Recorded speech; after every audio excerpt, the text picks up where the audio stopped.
Okay, we're going to go ahead and get started. My name is Juan Perez, and I will be kind of your MC for this afternoon. I have had the privilege of kind of chairing our Founders Week committee, and so this is kind of our kickoff for the week. So we have a lot of things that we're doing this week, but today we want to really give thanks and recognition to some of the early people who, well, some of the people who were here in the early days, not early people. So you know, we want to recognize and give thanks to those who helped Joe and Mickey and Alice and Jerry and everybody else build this institution that we have here. We're very fortunate and appreciative of what we have, and so we just want to recognize those people today. So to get started, we're going to start with a prayer from our Vice President of Academic Affairs, Mr. Dan Derglo. Thank you. Good afternoon, everyone.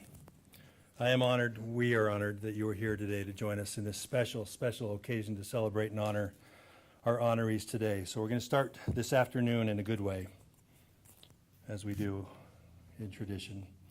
Heavenly Father, Creator, Corwin, we begin our time together today and this week, Founders Week, in a good way by saying thank you. We have so many things to be thankful for, Corwin. We thank you for all of the gifts that you provide for us. We thank you for this beautiful home you provide for us, the gift of shelter, the gift of food, the gift of friendship and family and one another. We also thank you, Corwin, Creator, for the gifts of strength, courage, and perseverance and faith. Today and this week, Founders Week, Corwin, we especially thank you for the gifts of Corky, Pat, Ron, Moselle, and Dave, and their contributions to this college and this place we call home. We also thank you for the contributions and dedication of so many others that have led us to the place where we are today. We thank you for the vision, the dedication, and courage of those being honored today and this week. Without them and the leadership of many others, this college would not be what it is today. We ask for your blessings, Corwin, for guidance for those of us gathered here today, those that couldn't make it today, as we continue to serve one another today and for many years to come. As always, Creator, we pray for those dealing with illness, injury, and loss, and bless our gathering today and this week. For all of these things, we give thanks and praise. Amen.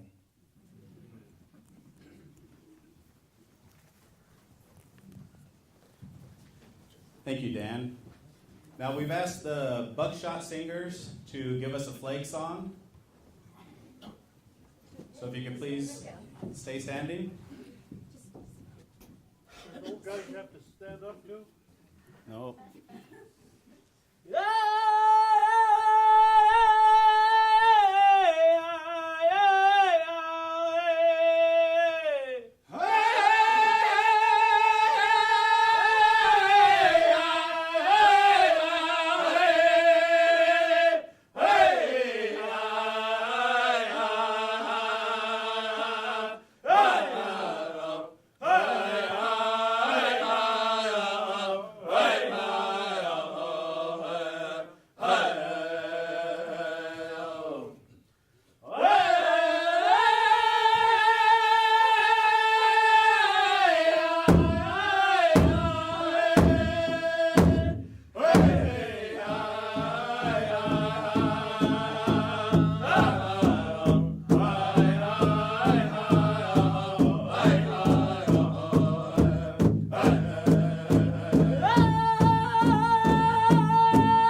So now to give us our official welcoming on behalf of the college, we'd like to call up Dr. Sandra Boham, President of Salish Kootenai College.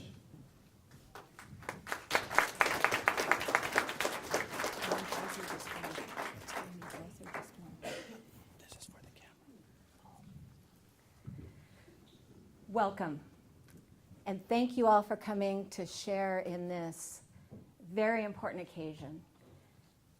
Salish Kootenai College is celebrating its 40th anniversary this year, so it's a particularly joyous occasion for us. And we are very grateful for all of you that are able to come and help us recognize these early founders and to understand that they created this amazing place out of a sense of a vision. It was just an idea that a few people had. They added enough energy and magic to it to make it happen. And then our students and our faculty and staff have protected and nurtured that magic to make it what it is today. And so we are very grateful to have you here. And I'm not going to talk anymore because I think it's really important that we get to hear from some of our honorees. But I would like to acknowledge that we have a member of our board of directors here, Jim Derglow, and there are members of our foundation board here as well, our foundation board of directors, and I don't see where she went. But thank you all for supporting this and making it happen. There she is. Francine and Ralph and Jay. So thank you all, and Linda. And Linda, that's right. So thank you all, and I'm going to turn this back over to Juan.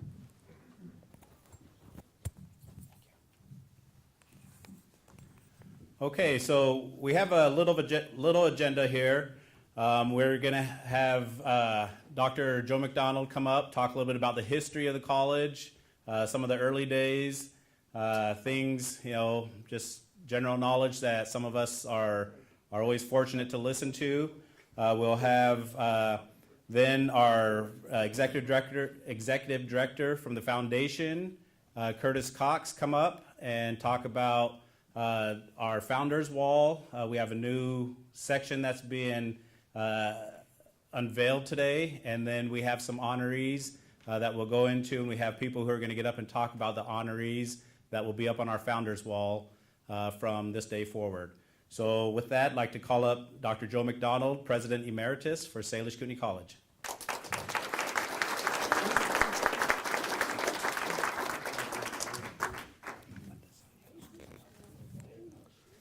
Juan, you said talk a little. Have I got time? As long as you want, Joe. Well, I'm a little hoarse today, so I probably won't talk too long. But thank you all for coming here and being here and honoring these people that we're going to put on the wall. So it's really neat. Usually when Indians go on the wall, it's usually a post office wall or something like that. But here we have a nice wall, David, that you're going to be on. The history of the college is really, you can go way back. I can talk in great detail about it, but I want to hit some of the high points of, why the college, why did we ever get this idea of a college? I was working at Ronan High School, and we got a GED program funded by the state and the tribe, and we brought people in. We had the people, Mike, what were they called? The Volunteers of America, Vista. We had Vista workers in the community, and the Vista workers would roll these people into our classes. And we were very, very successful with these GED classes. And when we finished them, some of them wanted to go on, but there was really no opportunity for, housewives and people that had jobs and older people to go on. And we thought of a bus. I thought of a bus that would leave Elmo and go all the way to Moselle and stop at all the colleges and bus them back in the evening. It was kind of a far-out idea, but later I found out that in Kentucky and the hills they were doing that very thing. But anyway, it came about that the Flathead Valley got a Title III grant, and the part of the activities of the grant were to offer classes on this reservation and Flathead Valley classes on the Blackfeet Indian Reservation. And I was selected as the director of that. And so the way we started. Our first hire in fall was Mike. Mike ran the center down here in Ronan. We didn't have a center. He talked his way into the Polson Public Schools, and they gave him a nice office and a couple of classrooms and an old elementary that's since been torn down. But it gave us a start.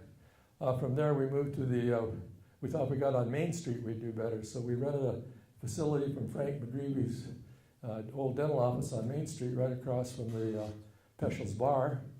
And so we were there for a couple of years, a very, very small center, but you know, had good recreation facilities, so it wasn't so bad.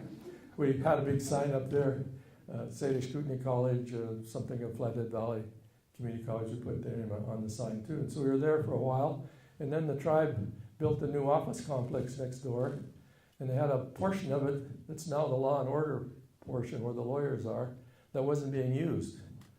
And so I talked our way into that. Doug Aller was the secretary, and he was very good about it, gave us that whole room, and even hired a carpenter to build dividers for it.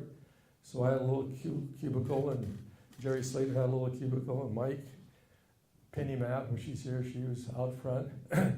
And we had our little college office there. People would come to visit. You got a college, Joe? Yeah, we have. And I'd tour them around that little facility, and then I'd take them over into the tribal office. They'd see the tribal chamber, and they'd see that, and then they'd go around and see these other offices that weren't related to us, but it looked like they were busy. And we kind of passed the test that way.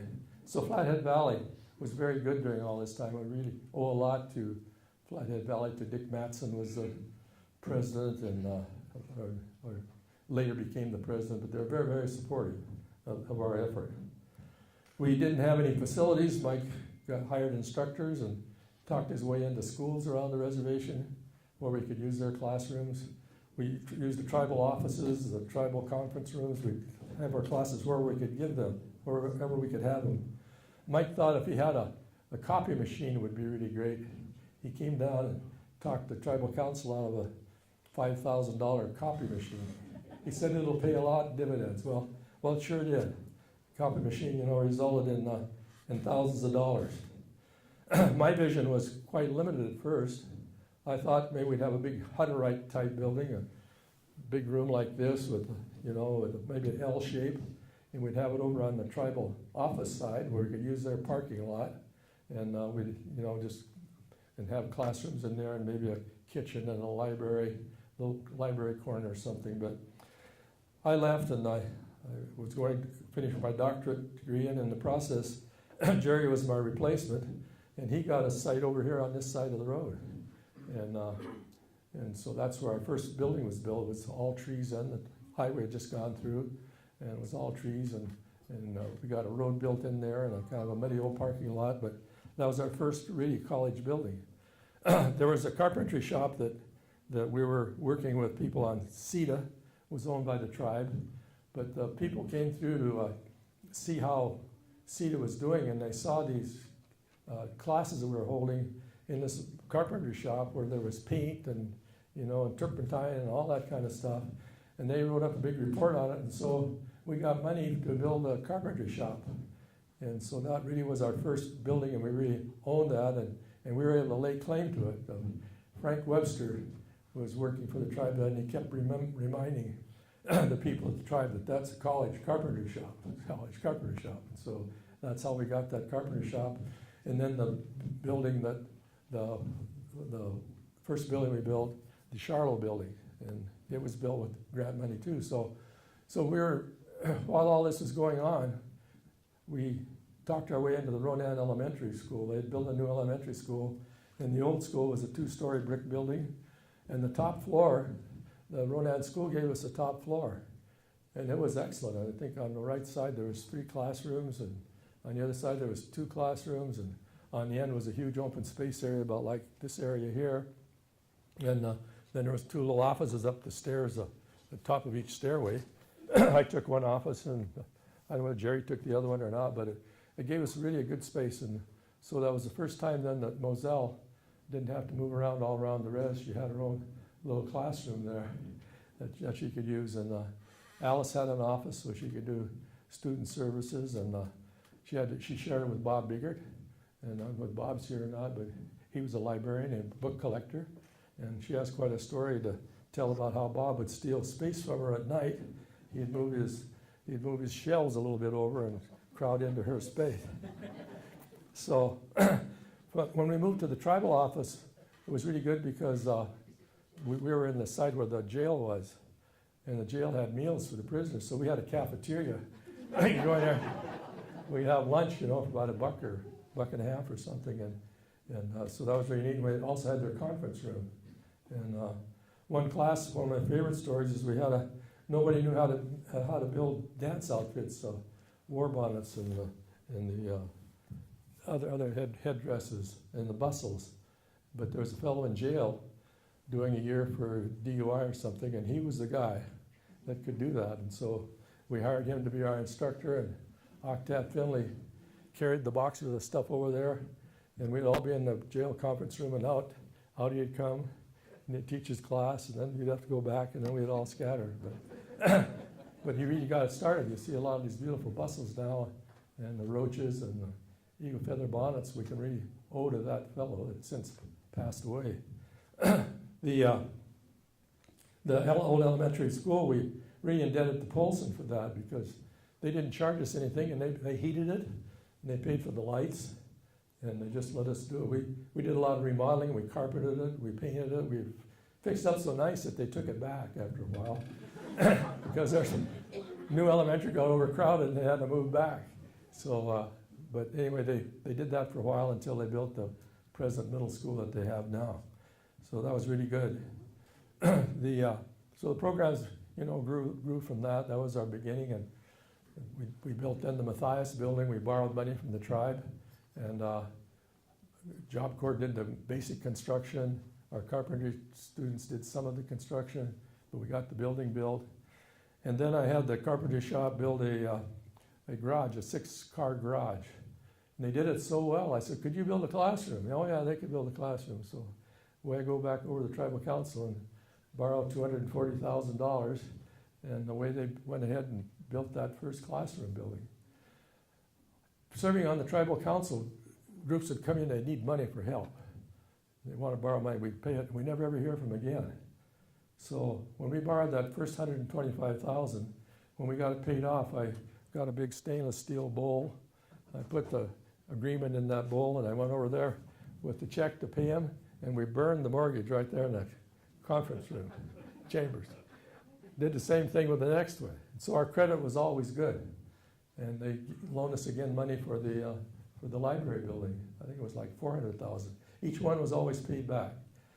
I also didn't want to get in the way of per capita payments or get in the way of the tribal budget and knock somebody out of work. When they cut the budget, give us money and somebody's laid off. We didn't want that.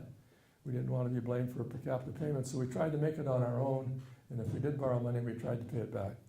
The one payback money we didn't get, or we didn't borrow, we asked for a grant, and that was for an elevator in the library. The first elevator on the res, we thought. We were pretty proud of that. So our credit was always good with them. I remember one time they were dividing up some sort of grant money from the state, and all these people came, and I was over there to get my hand out, and all these people had such sad stories. So it came my turn. I said, no, you've got plenty of need for it right here. I said, we don't need that. And the only one caught on to that was Vic. They all thanked me, and the only one caught on to that was Vic Stinger. He says, yeah, you're real generous because you just walked out of here with a $240,000 loan.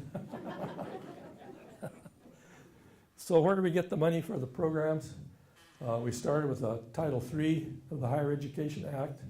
It's an act that was to provide college access for people that lived out of the mainstream of higher education. So Flathead Valley got that grant, and I was the administrator of it. We were to serve Flathead County and serve the Blackfeet and serve here.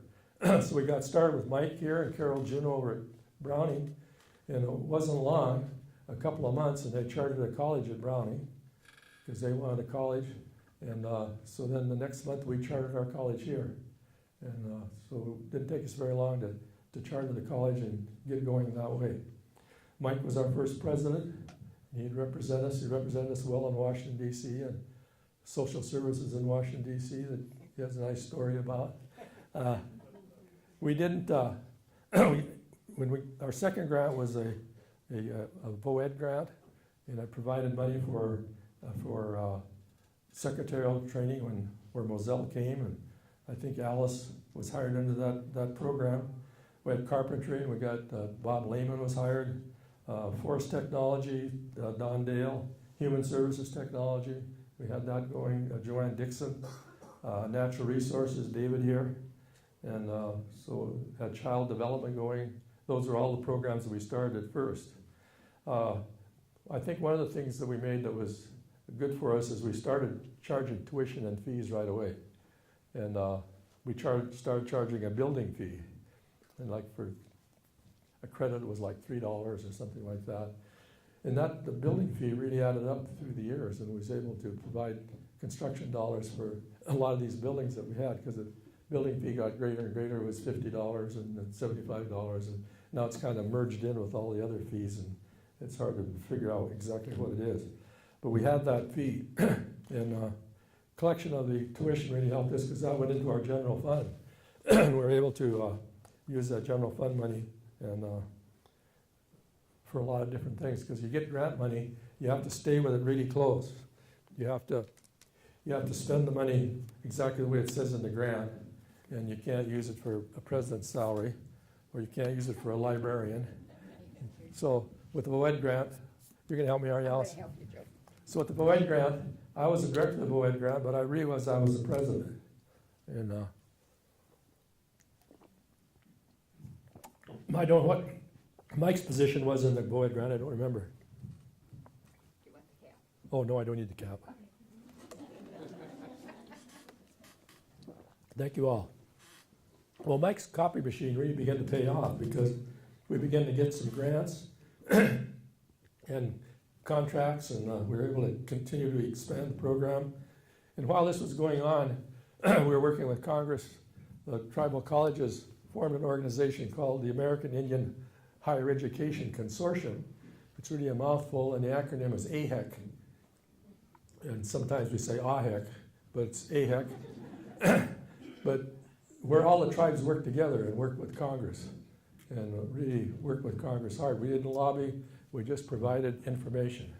And we did that a lot. And so we were able to get a bill passed, signed into law that authorized the government to spend money on tribal colleges if it were appropriated. And so it's called the Tribal Community College Act of 1978. And that really got us off the ground. We got that grant, we got that passed, Jimmy Carter signed it, and the people back in D.C., the Washington Redskins, that's the Indians in Washington, D.C., they all said, well, you can get a bill passed, but you can't get money. Well, we worked the next year, and we got the money. And so then we had the bill, we had the money, and we've been getting the money since, and we've gotten it increased, not slowly, but still it's increased. It started about $1,800 per student, and I think it's up to like $6,200 or something now per student, so it has increased. It's been great. And that gave us general fund money where we could actually pay the president, actually pay the vice president, pay the registrar. They wouldn't have to be, overlapping into some other job. So that was really great when that passed. Because we had that money didn't mean we shouldn't go after other grant money, and so we do. I checked with our president just a little bit ago. I said, how many grants do we have going this year? And she said, I think we should have about 120, she thought. I didn't get the business office direct to know exact money, but I know it's been over 100 for several years. So the people really do go after grants. And Mike's machine there, that copy machine, really was a root for a lot of good things that's happened. The foundation, our foundation started with a grant from Randolph Hearst Foundation, and they gave us a grant, gave us a little bit of money, and then Title III, the Congress wanted tribal colleges to get on their own, so they started an endowment program. And if you, Mike studied that, and if you asked for over $500,000, they would match it $2 for $1 that you raised. So Mike set the goal of $1 million, $2 million, he said. So all we'd have to do is raise $1 million. And we were able to raise $1 million. We went over to see our tribal council, and they gave us $1 million to match it. And we were able to call them back in a couple of weeks and say, hey, we got the match. And so not long after that, we get a check in the mail for $999,000, 2 checks, because for some reason I couldn't write a check for $1 million, Mike? Something like that. So we get two checks for $999,000, and that must have got a $2 check. $2 check. So that really got us started, and we've spent a lot of the money. It's through the years. It's been about 30 years, I guess. We've had a 7% increase, average that for the 30 years. We've spent a lot of the corpus, so we really have a great deal. We spent it on land you're sitting on right now. We spent it on some of the buildings.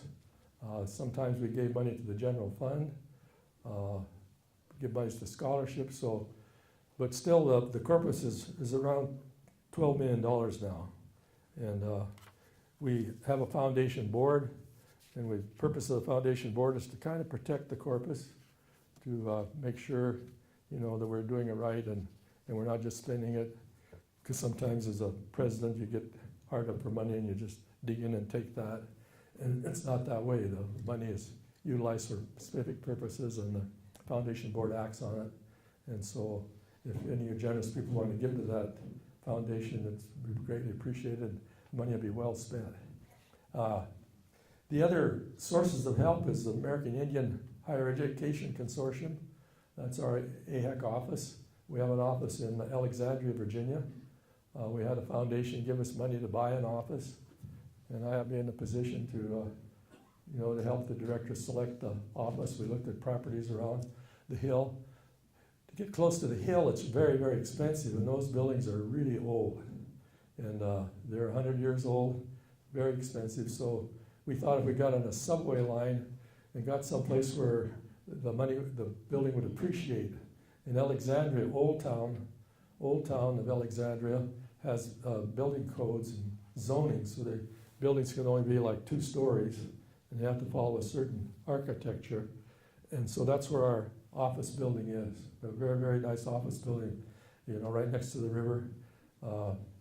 And they work on the hill all the time. They work steady with the different agencies and offices there. And you can catch them on the phone anytime. In about 1990, we thought we needed private dollars, and so we organized the American Indian College Fund. It's a foundation that raises private dollars, and that really took off. We hired a lady in New York that was really good on mail out, and she called and asked me if we had like $100,000 we collected. Could I spend that on mail out? And I thought that'd be fine. So she did, and then she calls a few months later. She said, well, we've got $300,000. Can I spend that? And so we rolled the dice again. Next time she called, we got $500,000. I mean, it was just going up like that. She got one check for $100,000. People couldn't believe that from somebody. We learned about that later, but it was really great. The college fund got the money from a foundation that allowed us to have $1.5 million to go towards the science building, a $3 million building, and so they really helped there. They work both sides of the aisle, and when I talk to them back there, they think they're sitting well now, even with everything that we hear in Congress and all that we're sitting well and we're going to weather the storm, and I hope that's true, Sandra. And in '94, we were granted land grant status, and when the Congress, I guess it was in 1860, they created land grant programs for all the states. Each state got 16,000 acres, and the profits of that land, leases or sale, was to go to provide educational services for those people off the beaten path. So it later got expanded in 1890 to include the historically black colleges, 17 of them. And then we thought we were out, but then later after the World War II, they expanded to include Hawaii, Puerto Rico, the Virgin Islands, the American Samoa. They expanded to do that. And when we heard that, and they didn't have land, they didn't have land to give, they gave them money for an endowment. So we went to work on that, and then in 1994 we got land grant status. And they didn't have land to give us, so they set up an endowment. And each year Congress contributes to that endowment. And I think the endowment, I'd be safe to say it's around $150 million. And we're paid, each tribal college receives some of the income from that. 4% is taken from that and divided up among the tribal colleges. So I think our amount, Sandra, maybe 160,000 or so, or somewhere in there. I don't know exactly, but it has grown. The state of Montana legislature helped us. John Mercer up here at Polson, the lawyer at Polson, introduced the legislation to provide state support for the non-Indians at the end of the tribal colleges. We were so excited about that, and we all went over there. We ran over there, Sloter for Bear, to lobby on that. And my wife went along, and we saw the committee, and we looked at the committee, and Tom Zook was the chair. And Tom Zook was my wife's classmate and maybe a prom date at one time. And that morning before we went up to the hill, I think she started primping about 5 in the morning. But when she got up there, I mean, Tom Zook was he was on our side. John Mercer, the one who introduces it, usually leads off at the hearing, and he couldn't be there when we were scheduled. So Tom Zook changed the schedule so John could come down and introduce it. And it was that kind of a hearing. It was just a go. And it passed, and John was Speaker of the House, John Mercer, and so it was a go. And we've had that support since. In 1994, President Bill Clinton issued an executive order directing all the departments of Washington, D.C. to work with tribal colleges. And that really did help a lot, because they all were directed to do something for tribal colleges. What a lot of them did was provide student experiences in the summer. A lot of them did it, and I was back there, and they asked me to come down. They were meeting, all these different departments were meeting, and they wanted me to, talk from a tribal college point of view. And I was all ready to tell them that, these summer programs really don't work, because our students want to stay home in the summer, and they want to go to powwows, and they want to do things like that. Anyway, they brought all the recipients in that day, and as they came in, here, Salish Community College, Salish Community College, Salish Community College, there were about 5 of them there that were there that throwing my talk all off, so I didn't say that. We had a lot of foundations that helped us, the National Science Foundation, the Kellogg Foundation, Arthur Vining Davis Foundation, Ford Foundation, Carnegie Foundation. The Carnegie Foundation issued 2 reports. Ernie Boyer was the director of the Carnegie Foundation, and he was very, very held in high esteem in the higher ed world. And he wrote 2 reports, and both of them just, lauded the tribal colleges of what they're doing and urged Congress, to support them more. And those reports really did us a lot of good. And then we have Hans Ziegler. Hans, raise your hand here. Hans Ziegler taught some math here for us, and later he was at the university studying for his master's degree in sociology, was it? Sociology. And so he chose for a topic to measure how the students that went to Salish Kootenai College did at the university as compared to those Salish Kootenai students that went directly to the university. And he compared them for a period of time. How many years? 10 years. 10 years. And he had access to all the records from the tribe and access to the university records. And he found out that the students that came to Salish Kootenai College did better, got better grades, were more timely in graduating than those that went directly. So man, I used that. Thank you, Hans. I used that for a lot of talks, a lot of information giving, because that was really good. And then we have the work of Mike O'Donnell here, who we kind of the unsung hero here that has done so much and raised so much money. Thinks big. Just like me, I thought, well, we go for 500,000 of that endowment. No, he said 2 million. I thought a little gym here that would maybe have some bleachers on one side and a couple baskets. He says, no, we got to make a statement with the gym. So, I mean, that's the way he thinks, and that's why the school has progressed so well. We got wonderful support all the time from the Tribal Council, the endowment match, the building loans I told you about, the lease on the highway frontage. When we pay a lease, because we don't want to be blamed for, bumming, we pay $6 a foot, a running foot for the lease. And it's very, very nominal, I think, for what we have. The late Gary Dessessor that owned this property and the house over here by the golf course, he and his wife Maxine were always kind to us. They always gave us first option on the land. And Gary sold it kind of a piece at a time, 10 acres, 11 acres, 12 acres, 20 acres, and it was kind of a retirement thing for him, and it really worked out for us. We were able to do that, and so we really thank them. I'm going to conclude here because the history of the first 35 years will be published in a book. We hope it will be published by spring, and maybe you'll all be able to get to read the book. It's written by 3 old has-beens with failing memory. Collectively, they can get things kind of right, but the saving grace is Bob Biggert, the publishing agent, but he keeps them on their toes to verify that everything is accurate and that they're not spinning too many yarns. So with that, I'll close. So thank you very much.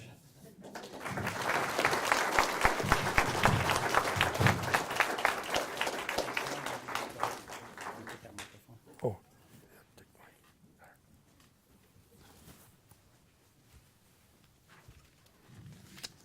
Okay, thank you, Joe. And again, hopefully the book, once it's out, will definitely keep the history of the college and the legend of Salish Kootenai College and the people who have worked so hard to build what we have. Hopefully they'll keep it alive for many years to come. So with that, I'd like to introduce Mr. Curtis Cox. He's the SKC Foundation Executive Director, and he's going to talk about the new installation on the Founders Wall.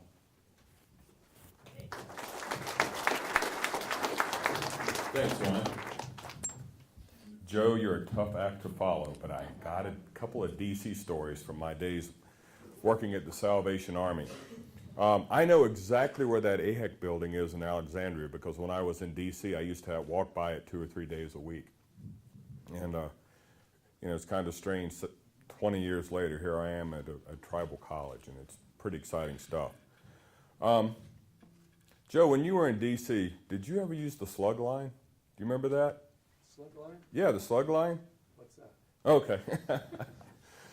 Working in DC is an experience because, most people don't carpool, but if you carpool and put 3 people in a car, you can use the express lanes. Well, what you do is there's certain places where people gather, and like at the Commerce Department near 14th Street, you would roll down your windows, pull over to the Commerce Department and yell, Horner Road or Potomac Mills. And 3 strangers would just jump in your car, and you get down to the Springfield interchange, which was this horrible mixing bowl. And so I could get from downtown DC in the peak of rush hour to the Springfield Exchange, 23 miles away, in 27 minutes. So if you're ever in DC, use the slug line. But that brings back some fond memories. And then I cut my teeth in fundraising and development with the Salvation Army, like I said earlier. And there's a great DC story about buying a building, right? Well, we used to own a building at 503 East Street Northwest. It was in a pretty bad part of town then. And so the divisional commander, Colonel Fulton, sold it for a song. He just needed some cash. Well, today, guess what sits at 503 East Street Northwest? The Verizon Center. so Colonel got transferred pretty quickly after that. So, anyway, I would like to welcome everyone again, and thank you so much for joining us on this great day.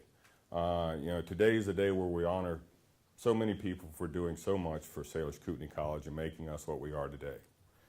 I want to especially thank our honorees and their families for joining us. Corky, Dave, Moselle, thank you so much for what you've done for the school. And Jennifer, please understand we really appreciate what Pat did for the college. And Jenny, we really appreciate what Ron's done.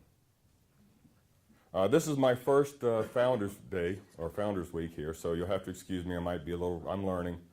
But I've really learned a lot by getting acquainted with our honorees and their families, and it's really been a great learning experience for me.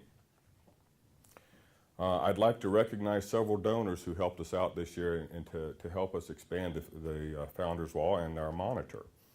I'd like to recognize the Bowden family, Valley Bank, the Max and Betty Swanson Foundation, Lambros Real Estate, the Lower Flathead Valley Community Foundation, and the Smith family. And if I've left anyone out, please forgive me, but they were quite instrumental in helping us get our work done this year.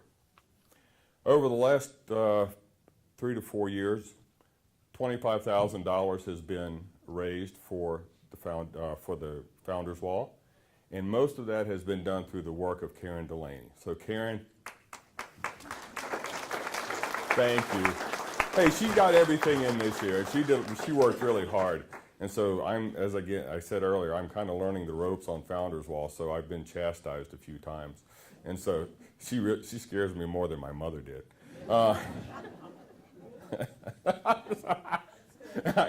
No, it's not good. I hate feeling like a puppy dog. I'd like to thank Mike Pysick from Alpha Graphics for the work that he and his team have done in helping us erect the Founders Wall and making the annual updates. I also want to give a big shout out to my colleague, Leslie Anderson, for working with the marketing team and on the marketing committee, and the work that she's done with them in helping design the logo and do much of the work for the Founders Week celebration this year. So Leslie, thank you so much.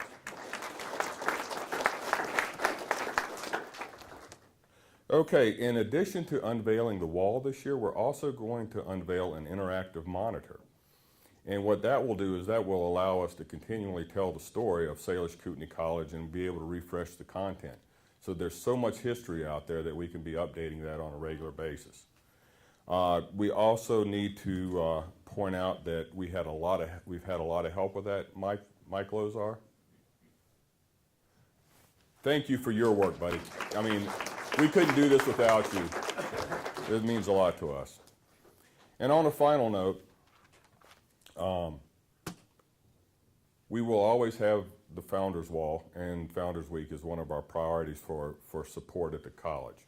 And so should any of you have any questions about supporting the wall or have any ideas on how we can help make it better in our efforts, please let Karen or me know. We're ready, always ready to talk about it. So with that, Joe, you get to follow me now, which I'm an easy act to follow. And here's President Emeritus Joe McDonald.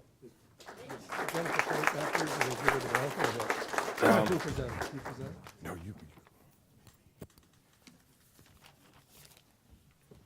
You have to help me. Okay. I think Anita's going to be helping. Oh, okay.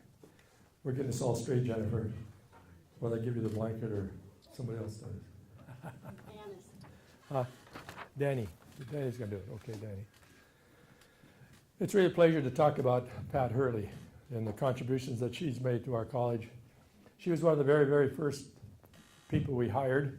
I was away working on my doctorate when she was hired, and I came back when she was here.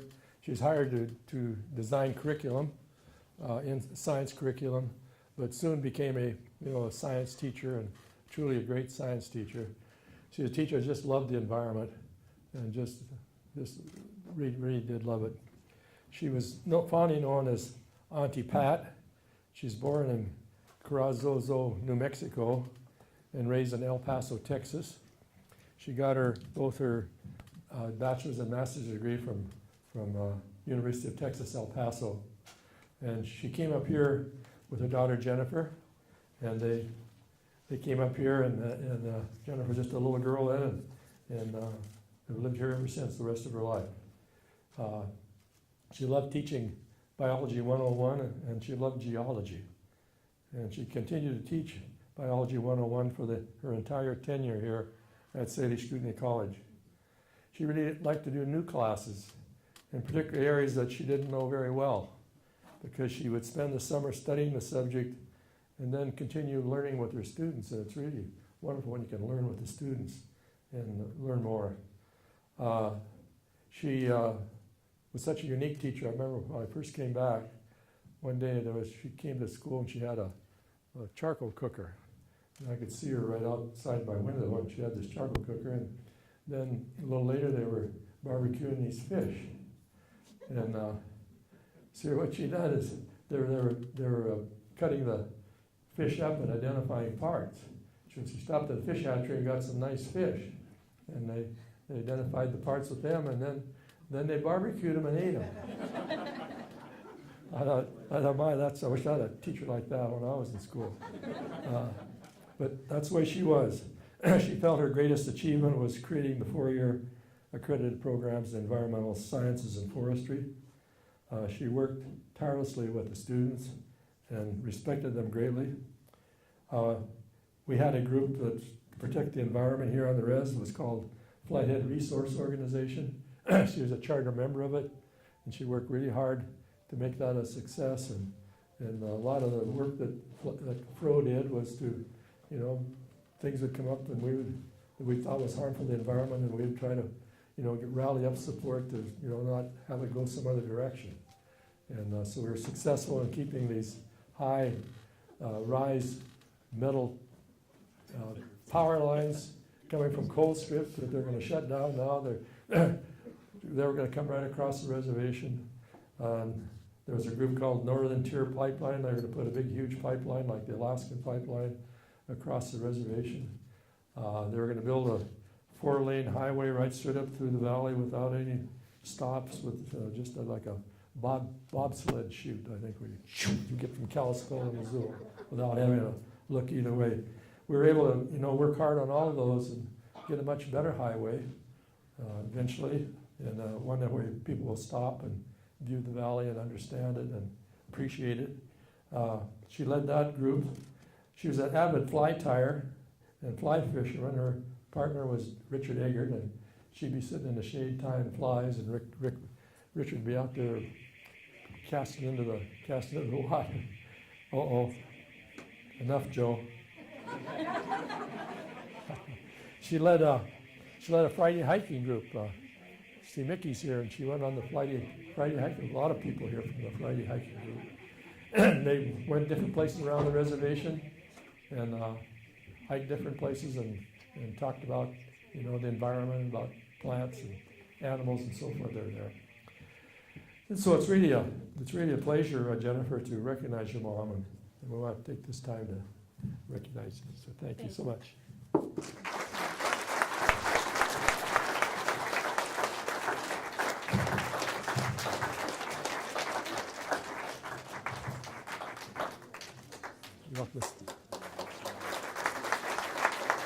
You're welcome to say something if you like. Thank you so much.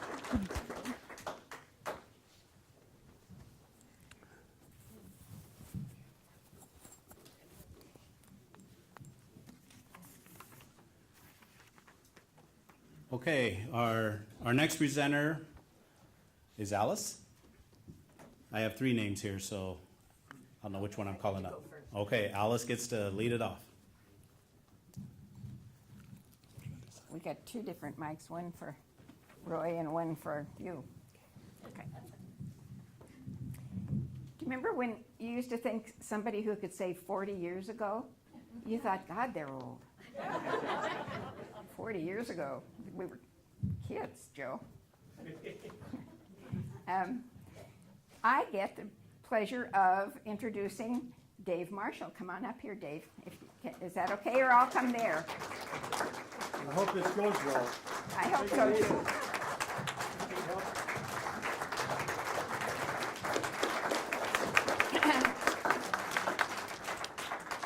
Dave is a Butte guy, so you know right off he's a good guy. He graduated from Butte High School in 1957 and went on to MSU, where he graduated with a degree in wildlife technology. Good thing it was followed by technology.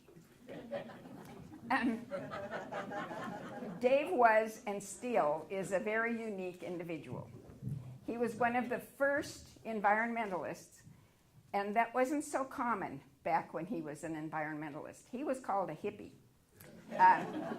with concern for the environment, his fellow man, and four-legged critters.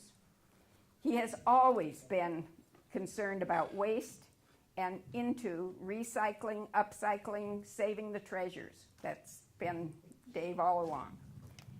Dave was working in Hot Springs at the Hot Springs dump, you know, recycling. I was managing the dump. Oh, excuse me. Managing the dump at Hot Springs when John Dorsey happened by. John worked at the college and told Dave there was a job opening here. The job was Director of Natural Resources. The funding came from the state. It was a 4-year grant, and Dave was hired December 1979. Dave started the Natural Resources Department with 6 students. He mentioned the Padilla family, Bev Pettigrew, Mike Phillips, and probably some others. He was the first director, teacher, bus driver, visionary for the future of the department. The initial department morphed over the years into several, but he was the first. He was provided a classroom in the Ronan Center, but he didn't use it. Given the small number of students, Dave thought the best classroom for natural resources was outside. He didn't need a lot of resource material, because he was a walking repository on the subject matter. He taught applied biology, field biology, big game management, and many other classes. Beekeeping and upland birds and upland bears and upland, all those things. Fish. Almost every class involved a field trip, hands-on experience. The students appreciated his teaching style. Classes were interesting and fun. During those 4 years, we were working toward accreditation. Dr. Hunt and his wife, Dr. Hunt, from U of M, would give us these horrendous writing assignments every week, big, complex things. Their favorite employee was Dave Marshall.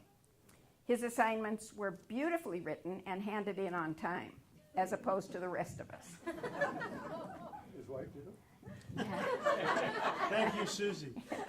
Thank you, Susie. As I mentioned, Dave took a lot of field trips. He earned the nickname of Rex Van, R-E-X. The result of a few bumps and bruises and scratches on the van where he took the students, which he maintained was grossly exaggerated, the dents and things. But I want to tell you a little story about a field trip that they weren't in the van. It involved getting an airplane with room for 8, and Dave and his students and the pilot went. Dave wanted the students to see the reservation from a different perspective. So he had the pilot fly all over the reservation, and heck, why not, Glacier Park. And so it was a fabulous afternoon, you can imagine, for the students and Dave. And when he was telling me about this, I was sitting there thinking, and I said, Dave, did you have any trouble getting permission to do that? And he looked at me and said, hell, I didn't ask. That was Dave, and the students loved him. When the grant ended, Dave stayed on another 2 years. He worked in the carpentry program and did all kinds of things around campus, poured cement for the TV station transmitters and numerous other jobs. Nothing was too big or too small. Dave could do it. One other story about a field trip. When he was with the carpentry program, he took some students to Missoula. He tells me he doesn't remember this. And the students took a field trip from the field trip and got lost in Missoula. But he knew they would come back, and they did. And he called it an urban experience. With accreditation came the requirement for a master's degree for all instructors. Dave could have breezed through that in a heartbeat, but chose to leave academia. Currently, he has a used bookstore on West 7th Street in Polson, and he volunteers and supports the soups on, what do you call it, Dave? Community kit? Yeah, it's at Journey Beach Church, John Payne's church, and we have free food, free lunches 2 days a week now. Yeah, And and I fix things there. he does. Dave and his wife Sue have been married 58 years. Sue should get a plaque. They have 3 children and 4 grandchildren. Adam lives in California, Lisa and Zach in Helena, and Zach's 4 children. And Peggy. 4. Yeah, Oh your my numbers are goodness. wrong. Oh We have my 4 goodness. children, 9 grandchildren, and 3 great-grandchildren. Thank you. We've had a couple since I talked to you.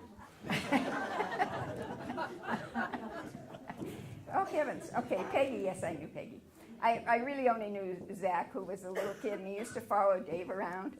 Dave was making his rounds, and Zach would be after him, and I'd say, "Hi, Zach, how are you today?" And he'd say, "Pretty fine, Alice, pretty fine." He was really cute. Sue taught Spanish for us as well for a number of years. They are a beautiful family. Dave, thank you for your service and dedication to the mission of the college. Thank you, ma'am.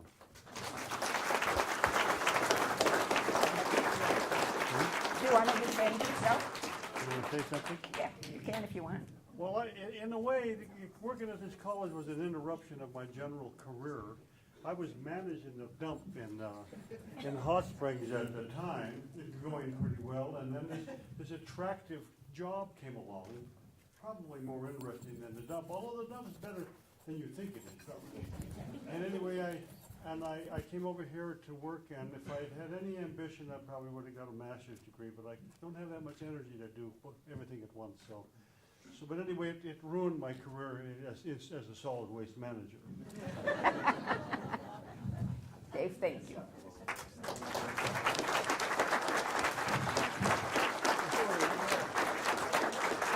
We're up for Moselle.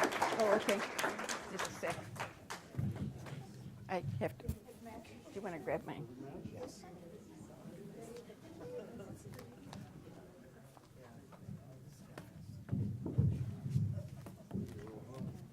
Sorry about forgetting half of your family.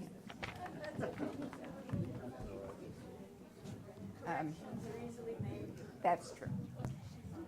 I want to say congratulations to all of the honorees today. You were first in the trenches. My next person up from the early days is Moselle. Come on up, Moselle.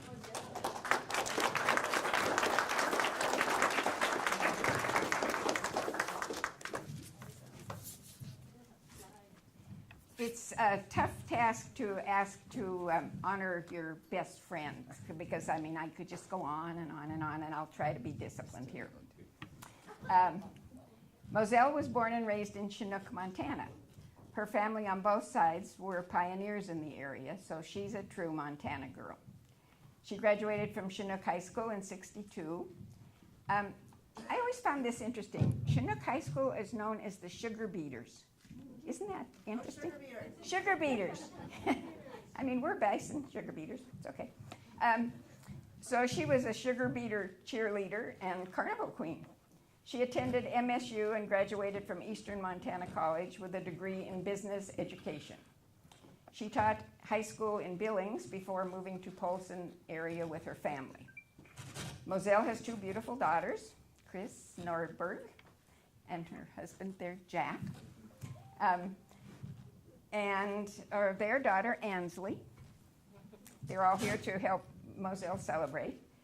Her daughter, Ann Binger, lives in the Salt Lake area with her husband, Ben, and their 3 children. I think I got those numbers right. You yeah. did. Gee.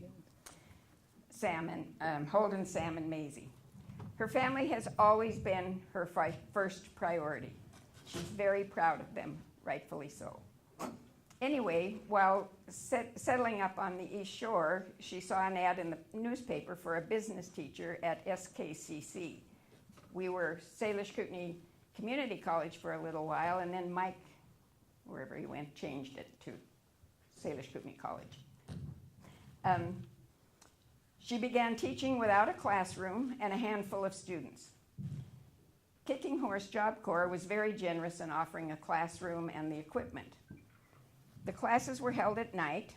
Some of her students couldn't get to Kicking Horse, so Moselle arranged to pick them up on her way to work and return them to their home on her way home.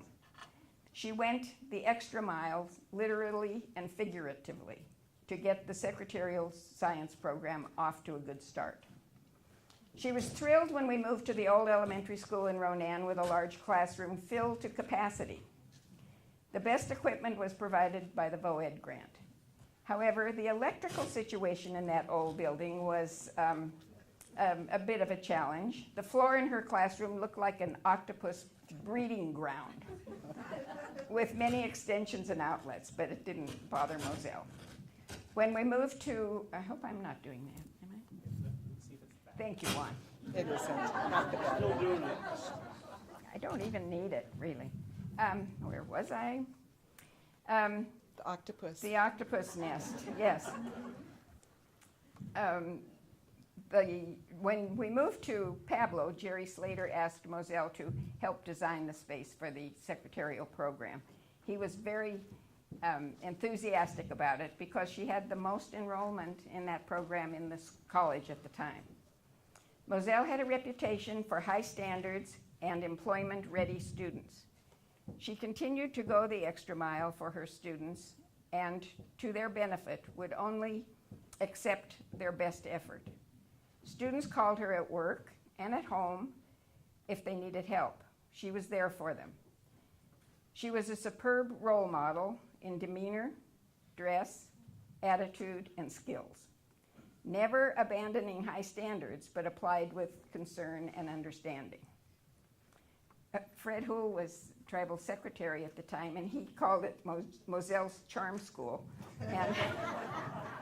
and often requested workshops in office management and records management, and so she would do that across the street. We asked her, one of the stories about her was she was really strict about not letting students come in late or missing class. So one day, a student came in all upset and was apologizing all over the place. I'm sorry, I'm late, but I hit a buffalo on the way to school. And Moselle thought, I've heard it all now. But the student really did hit a buffalo. It was true. On the way to school. Excused absence. Wouldn't happen at most colleges, but it did happen here. We also asked our students to attend a cultural camp, Agnes Vanderberg's cultural camp up the Jocko. And Moselle thought, well, if we're asking students to do that, I have to have that experience too. So she went up and she bathed in the cold creek, prepared hides for tanning, made jerky, wove baskets, and made weapons and did all of that. Don't get her started about this experience because she'll just go on and on and on. It was one of the highlights of being here. Moselle was dedicated to the mission of the college. She loved her work and her students and made a major contribution to SKC for 15 years. Moselle left the college in 1990 to take a position as vice principal at Kalispell Junior High, where she went on to become principal.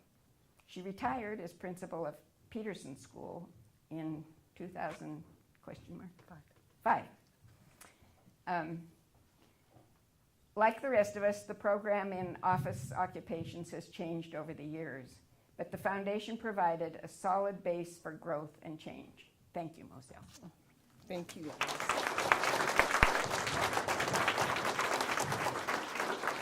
Alice stole my speech, all my thunder.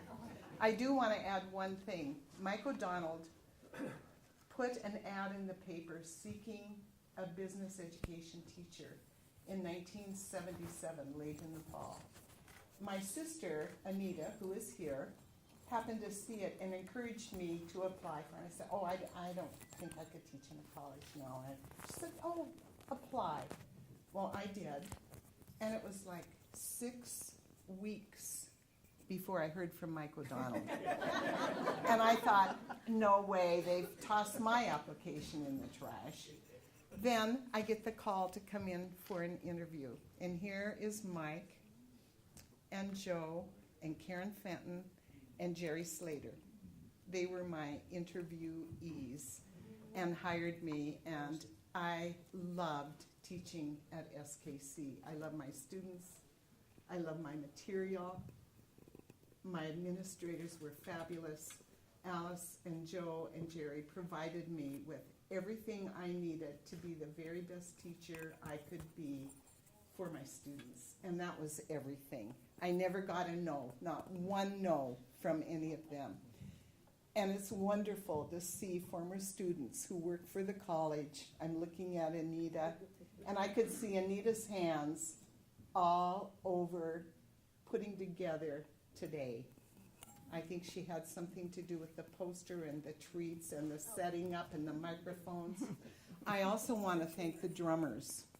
Thank you very much for that wonderful flag song today honoring us. That was very special. Thank you. And to all of my former students, please come up and say hello to me if I haven't already said hello to you. I got Debbie Bell back there. She attacked me when I walked in the door. It was like Old Home Week. I love this place. And to look around at what our tiny little one classroom building has turned into. And honest to God, I had no classroom. Thank you, Kicking Horse Job Corps, for providing me a place to teach my very first students. Before I leave, I want to introduce my family. Some have come a long way to be here today. My daughter, Chris, who teaches in Polson at Linderman School. My granddaughter, Ansley, and she attends Polson Middle School. My niece, Clancy Magnuson, who is an art manager of a famous art gallery in Coeur d'Alene, Idaho. She just got her master's in fine arts. My sister Nita, who's responsible for my being here, and my son-in-law Jack. Thank you guys. I love my family.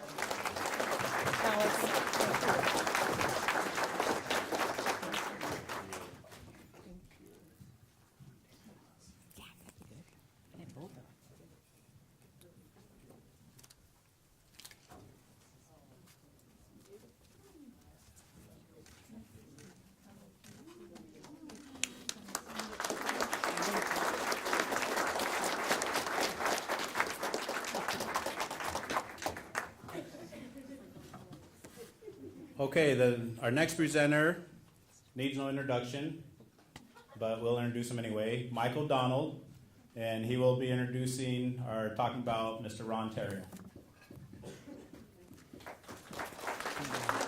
Oh, thank you. I'd like to introduce a special guest today, a member of our first graduating class at Salish Kootenai College, Ralph Good. Would you stand up, Ralph?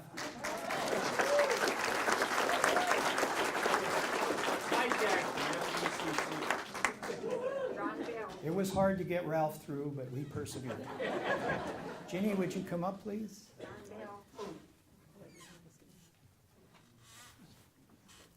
I'm very pleased to talk about Ron Therriault today. Ron was born in Stockton, California, and after a childhood in the Great Depression, he began his relationship with the United States Army at the age of 18. It was a relationship that spanned over 25 years in 2 wars, Korea and Vietnam. Therriault obtained his Bachelor of Arts in Comparative Psychology from Antioch University, and in 1979, with his wife Ginny, he retraced his steps back to the land of his people on the Flathead Indian Reservation. He first began his relationship with Salish Kootenai College as a grant writer, and later as both an instructor and director of the Native American Studies Department. He became instrumental in developing the Native American Studies curriculum and assuring the school's accreditation.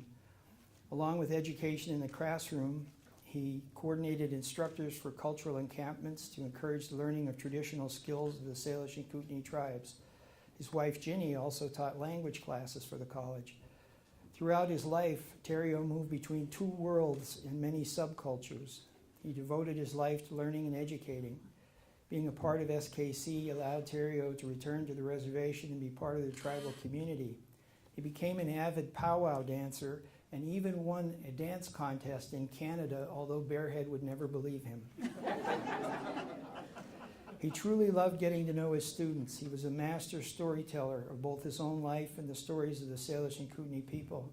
He was passionate about history and the cultures and the prevention of loss of both these in his own tribes and the indigenous peoples across the United States. He influenced a generation of SKC students. 3 facts you may not know about Ron. He served on the tribal council. I believe he was a tribal chairman at one time. He designed and drew the current Salish Kootenai College logo. And my favorite part,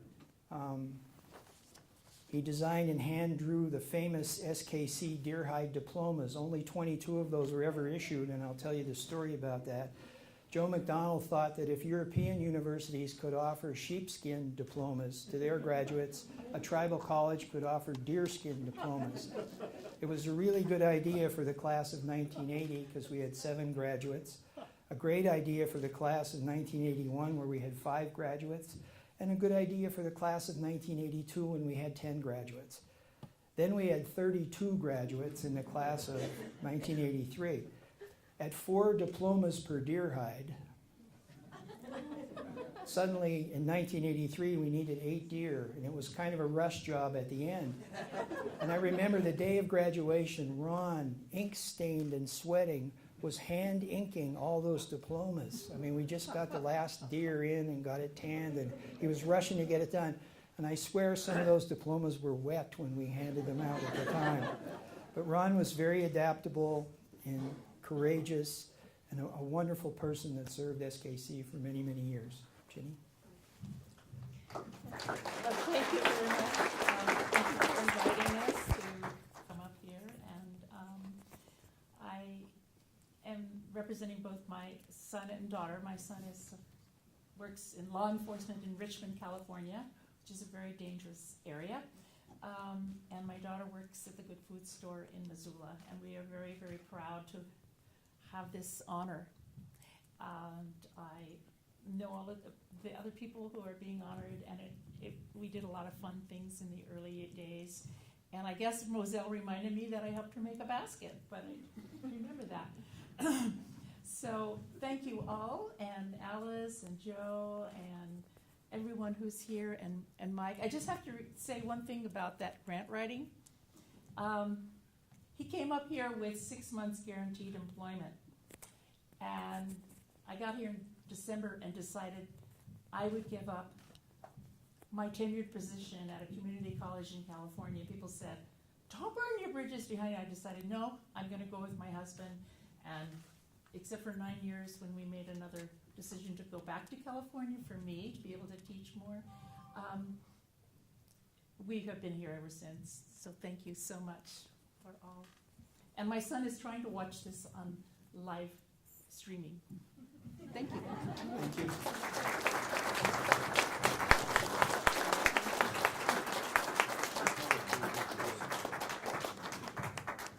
And you were my student. You don't remember that?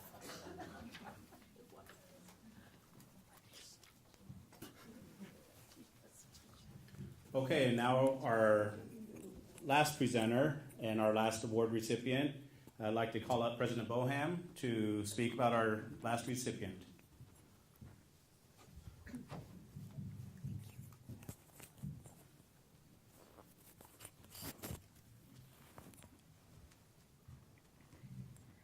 Corwin Clairmont. Corky, if you could come up.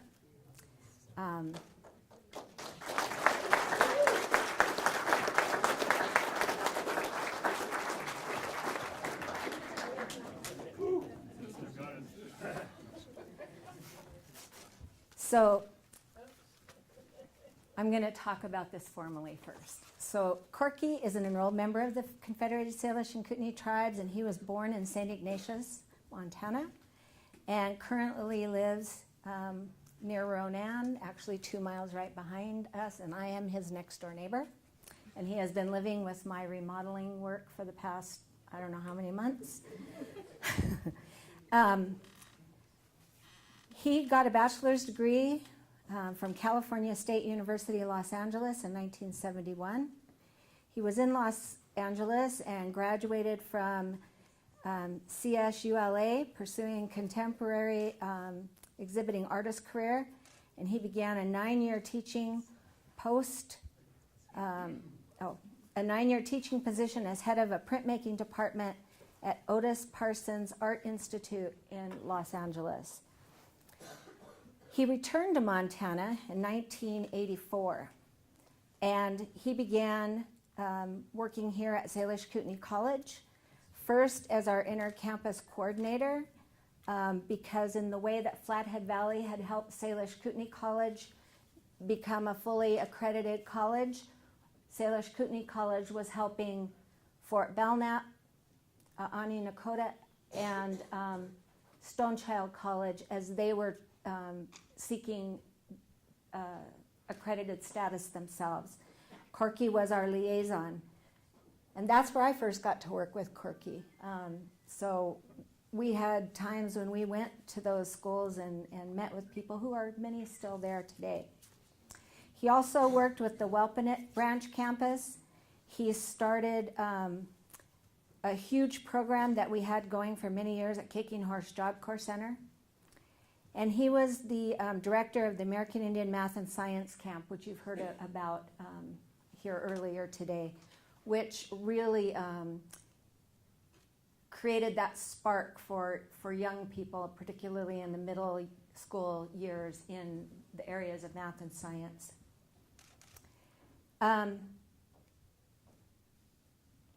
He did that for 14 years, and then and they served over 1,000 sixth graders. He also created the Fine Arts Department and the art degree, and was instrumental in the design of that building. And if you have not had a chance to ever see it, you should, because there are inlay mosaics in the floor that are just stunning, as well as the exhibition space and all of the rooms that they have to do printmaking and beading and sewing and painting and drawing and ceramics. He's mentored a lot of students in art. Our current director of the art program was one of his former students, which is Cameron Decker. As a professional artist and printmaker, he has, and he's also a conceptual and installation artist. Corky's images discuss and explore through cultural and historical perspectives issues such as sovereignty and colonialization and the effects on tribal peoples. His artwork has been exhibited throughout the United States, Germany, Norway, New Zealand, France, the Democratic Republic of Congo, Africa, and most recently, Shanghai, China. Public art projects include the large granite Confederated Salish and Kootenai tribes, 2 Eagle Circle of Warrior Monument across the street at the tribal headquarters, and the Bison Horn Water stainless steel donor wall sculpture at the Polson Aquatic Center. He also designed the tribal seal for the Confederated Salish and Kootenai tribes. Corky has received awards from the Ford Foundation, the National Endowment of the Arts, Missoula Arts Council, a fellowship from the Heidelberg Museum in Indianapolis. In 2008, Corky was awarded the Montana Governor's Art Award for Visual Arts. Professionally, he has exhibited and lectured at numerous colleges and universities, museums, special events, and he has served on numerous boards and art councils. He currently serves on the state board of the Montana Arts Council, and he is also frequently engaged in special projects here in our art department, helping students move forward with advanced degrees and serving as a guest lecturer, and always being willing to mentor and stay engaged with the college on an ongoing basis. And we are very fortunate to have him connected to us and as part of our community. So thank you, Corky, for your ongoing dedication to the mission of this college.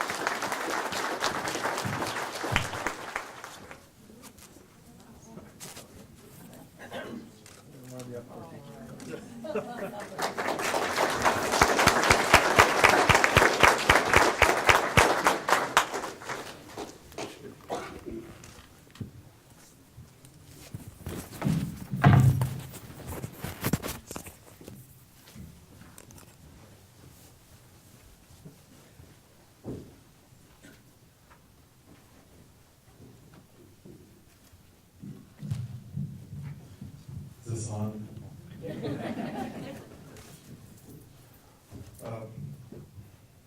Well, it's been a great privilege and honor to have been here as part of my journey. And I appreciate everybody's being here today and drum and singing group here for their beautiful song. You know, it really does help set the tone for why we're here. A long story short, I came, I worked, and I retired.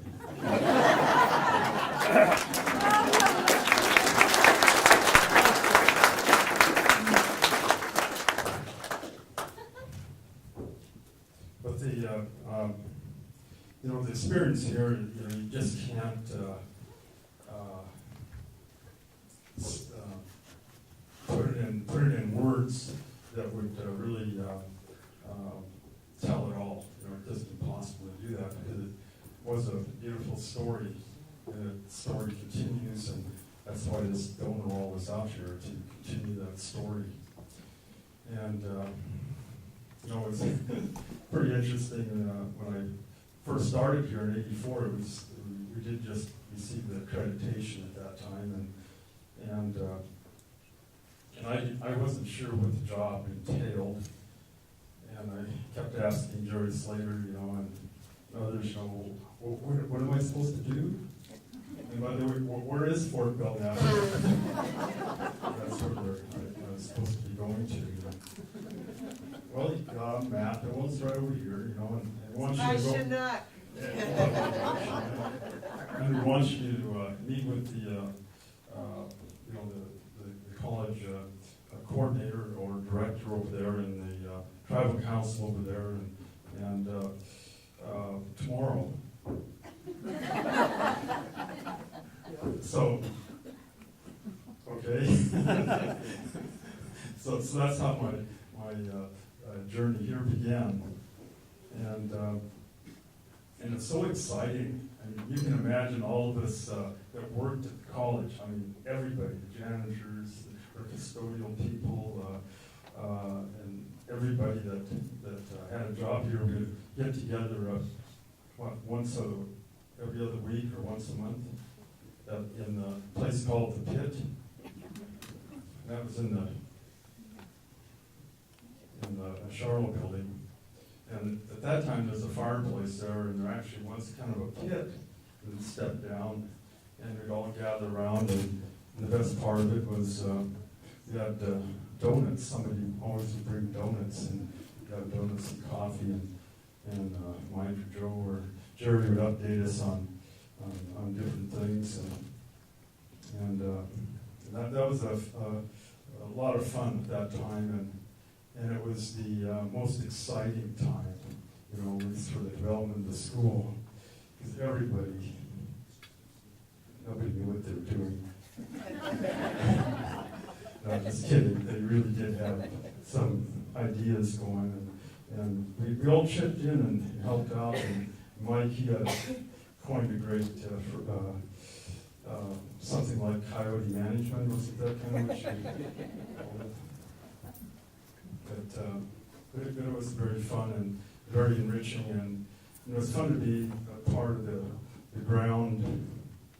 The ground had already been set, by '84, but there still was so much to do, and it was fun being a part of that growth, and we just loved and supported one another.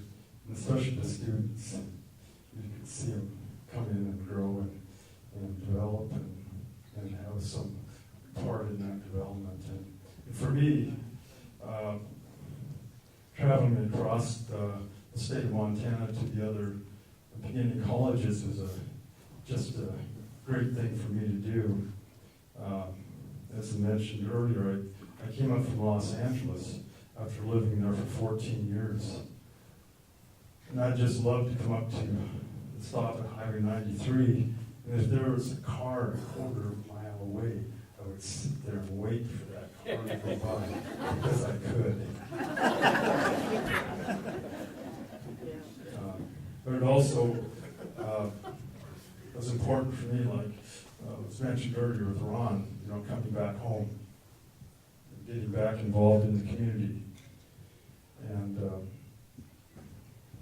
meeting people, that would assist me in that process. It's just so beautiful. We have those people here, and even like Ron, I even dance. I keep out there and dance with the help of my beautiful lady, Linda King. Keeps me looking good, with the beadwork. The older you get, the more bling you need. She's very, very good at that, and her support that she gives me and others. Rebecca Gillard, we mentioned the Ames camp. Hey, that's the person right over there.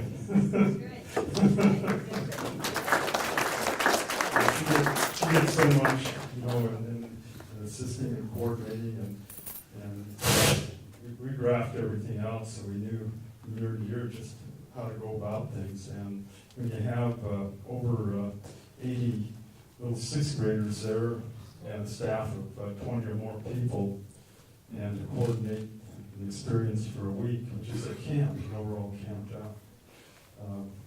It takes an effort, and plus she was a huge assistance and help, and kind of director too, of a lot of the art activity in our building. And of course, we wouldn't have a building if it wasn't for Mike O'Donnell.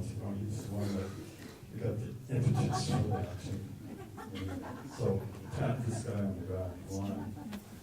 But and of course, Joe and his continued support and everybody else, it just made it all work. It was a magical time, and I certainly enriched my life, my direction, and it's just a great experience. But I know we have a long ways to go yet too. And Jennifer, I just really love seeing you here. This path, and Dave, helping us out for ecology and other things. It's great. And Moselle, wow. But I better shut up now. And I really appreciate my good buddy, Roy Bigtrain, and his brotherhood and what he does on this campus, as well as all those people out there that should be mentioned, and I hope this building wall at some point will have their names out there. Everybody, should have their name out there in some place, because it's all part of the foundation of this place. So I'll have to build another building to make sure those names are but I thank you, and appreciate all of your support. By being here, you're supporting this institution, and I know it's going to have a great future.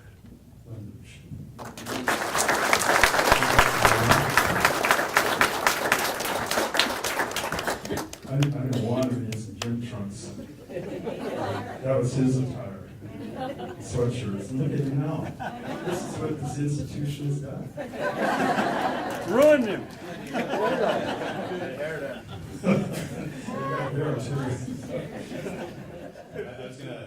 Corky and I go back a few years, so I was gonna cut him off, as Linda, I see her saying, okay, pull him off.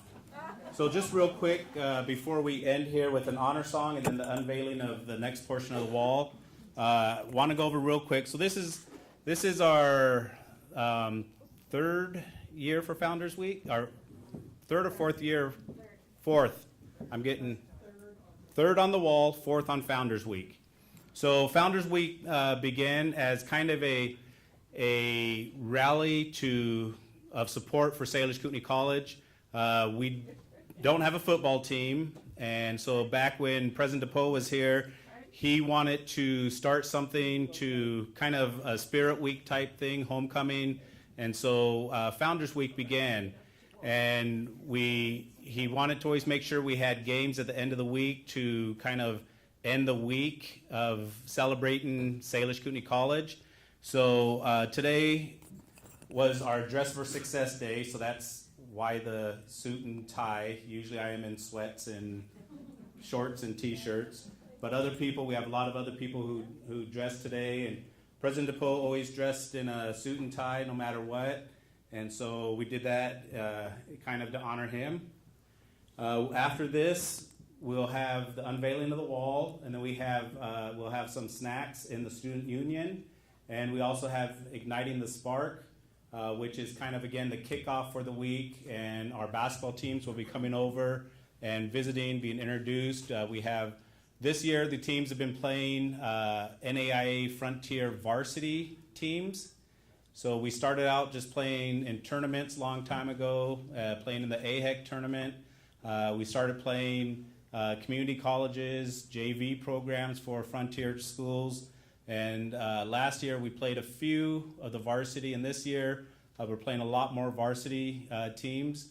So the teams are taking a little bit of a, we're growing.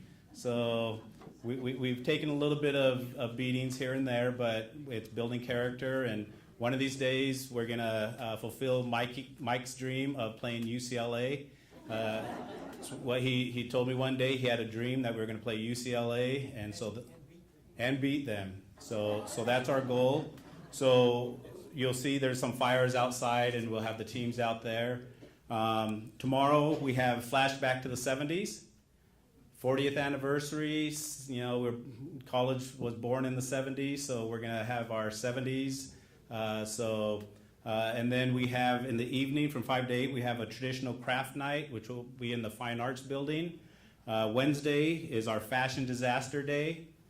So, it's your choice on what you want to wear for that day. We have some door decorations throughout campus. We've asked departments to decorate their departments with Bison Pride. We'll have, in the evening, we have some native games.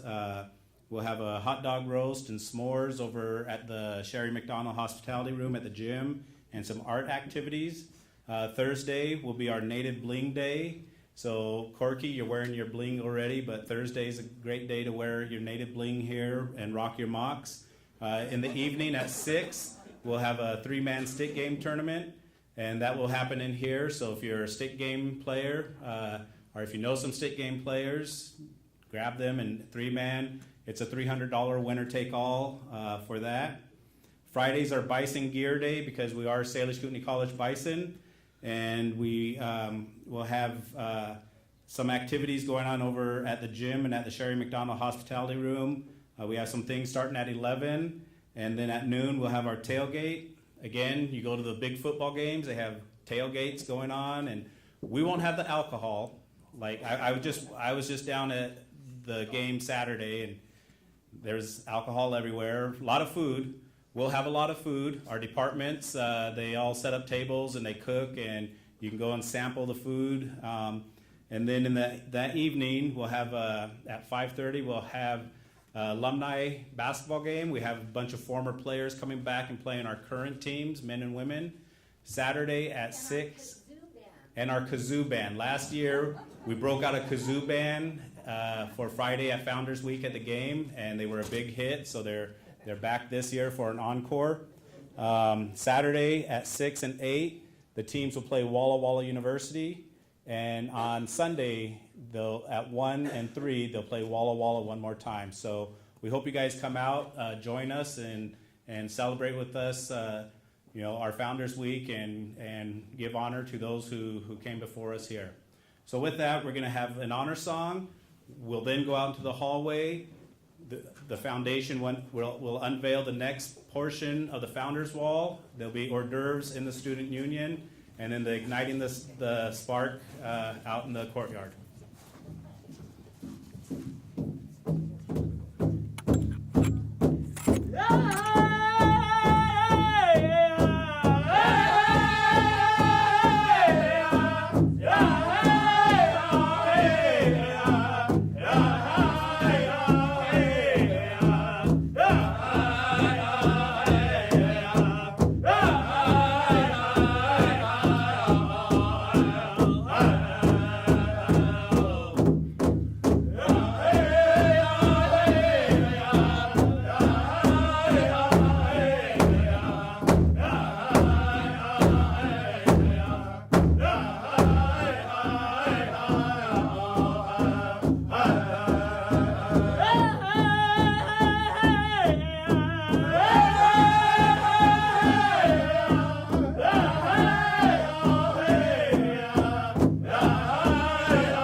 All right, so we're gonna